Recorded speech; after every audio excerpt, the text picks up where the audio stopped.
La course est qualificative pour la Route du Rhum, donc ça c'est forcément l'étape numéro 1. Et puis ensuite valider le bateau, même si là il commence à être bien fiabilisé. Et puis prendre du plaisir.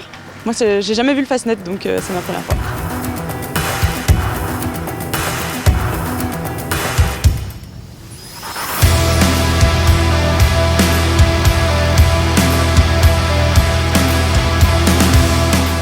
Belle météo avec du vent, voilà, pas mal de conditions différentes. Ça va être un bon entraînement pour la Route du Rhum. Puis avec une magnifique flotte d'Ocean 50, écoute, 11 bateaux au départ, c'est juste incroyable. Donc il va y avoir une belle bataille. Là, les jeunes ont les dents longues, ça raye le parquet. Ouais, ça va être sympa. Ouais.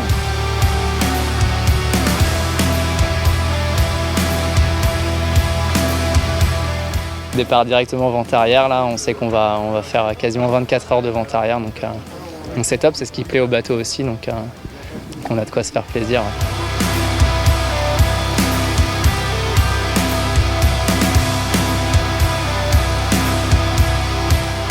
Il faudra surtout faire attention à ne pas faire d'erreurs, à ne pas prendre de mauvaises décisions avant le départ. Puis après le départ, c'est un peu plus clair dans les têtes de tout le monde, je pense. Là, on sait à quoi s'attendre au moins sur les 24-36 premières heures.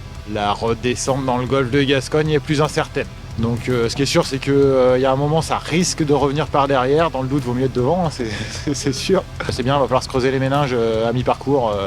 Ça va être intéressant.